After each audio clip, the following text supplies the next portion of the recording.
Fantasmas, fraudes e fé. Quais as diferenças entre parapsicologia e psicologia anomalística? Esse é o tema do nosso episódio de hoje do Pergunte ao Professor Zangari. Olá pessoal, sejam todos bem-vindos e bem-vindas. Hoje o nosso divã vai ficar um pouco mais assombrado. Recebi uma pergunta excelente que vem direto de Belo Horizonte, a capital brasileira do pão de queijo e, pelo visto, de excelentes estudantes de psicologia. A pergunta vem de um grupo de estudantes. Segundo a informação, são 8 estudantes de psicologia que fizeram a seguinte pergunta: Professor Zangari, somos estudantes do curso de psicologia do 8º semestre e ouvimos o senhor mencionar a psicologia anomalística em outro episódio. O senhor poderia explicar a diferença entre psicologia anomalística e parapsicologia? Obrigado pelo seu trabalho e de seu laboratório Interpsi da USP. Muito bem, pessoal, a pergunta é excelente, muito obrigado por ouvirem e também perguntarem e pelo carinho com que vocês têm demonstrado pelo nosso Interpsi, pelo Laboratório de Estudos Psicossociais, Crença, Subjetividade, Cultura e Saúde, aqui do Instituto de Psicologia. Bom, a dúvida de vocês é a dúvida de muita gente e nos dá a chance agora de acender a luz num quarto cheio de fantasmas e de alguns espertalhões também. Então vamos lá, qual a diferença entre parapsicologia e psicologia anomalística? Pensem no parapsicólogo como uma espécie de detetive apaixonado. Ele parte de uma premissa, de uma crença fundamental, de que fenômenos paranormais, ou fenômenos psi, como eles preferem chamar, podem ser reais. Telepatia, clarividência, precognição, a suposta capacidade de mover objetos com o poder da mente e toda uma gama de experiências ligadas à experiência, por exemplo, de vida após a vida, da sobrevivência da vida após a morte, a parapsicologia acredita que tudo isso, de algum modo, deve existir. E sua missão, seu santo graal, é provar a existência disso tudo em laboratório. A parapsicologia até tenta usar o método científico com estatística, grupos de controle, mas o ponto de partida é sempre a crença. É como começar uma investigação de assassinato já tendo decidido que o culpado é o mordomo. Todo esforço é de provar que foi ele e não de descobrir se foi ele.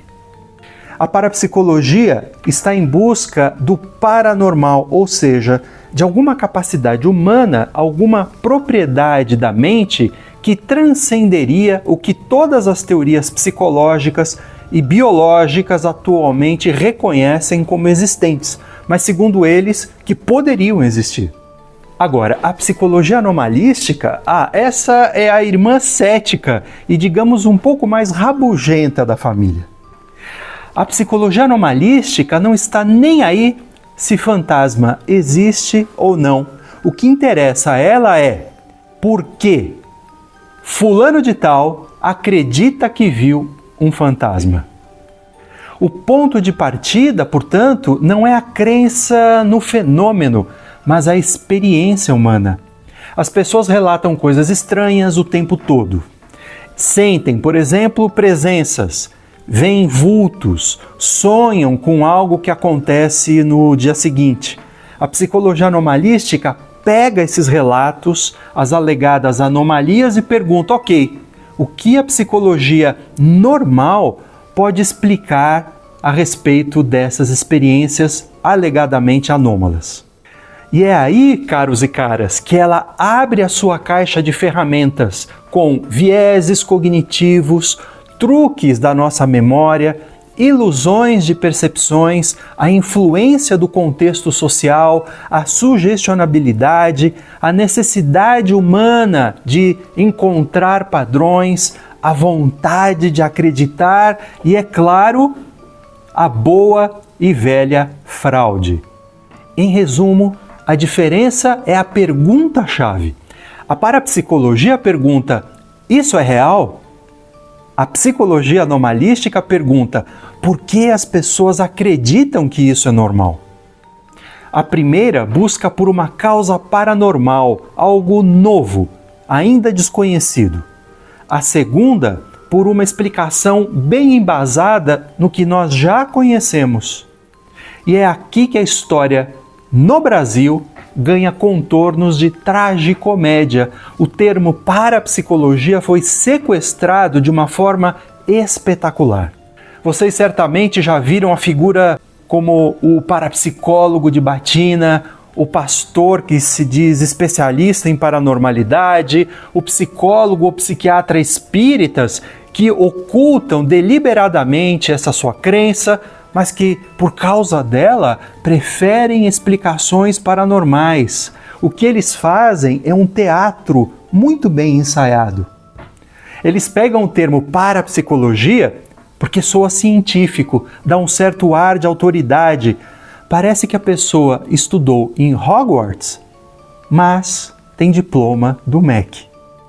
Aí eles descrevem um fenômeno qualquer, um barulho numa casa, um arrepio, uma maré de azar e dão um nome pseudocientífico para ele, misturando com doutrina religiosa.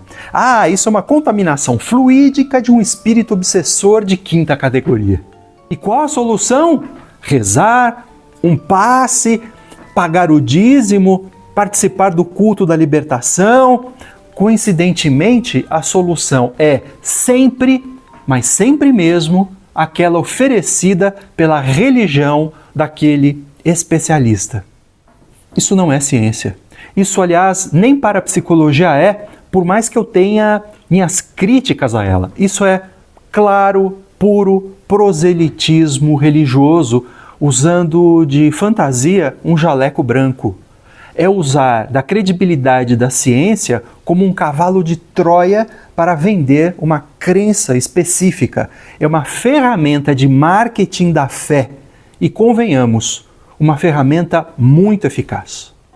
Então, queridos e queridas alunos de psicologia aí de Belo Horizonte, para nunca mais esquecer, a parapsicologia é o detetive que quer provar que o fantasma existe.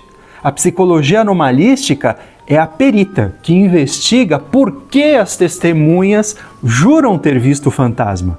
E o parapsicólogo de programa de auditório aqui no Brasil, geralmente ele é o próprio fantasma, uma assombração que se alimenta da boa-fé alheia. Queridos e queridas, muito obrigado, fico por aqui. Este episódio, espero que vocês tenham curtido. E lembrem-se, nós não monetizamos nem jamais monetizaremos esse canal.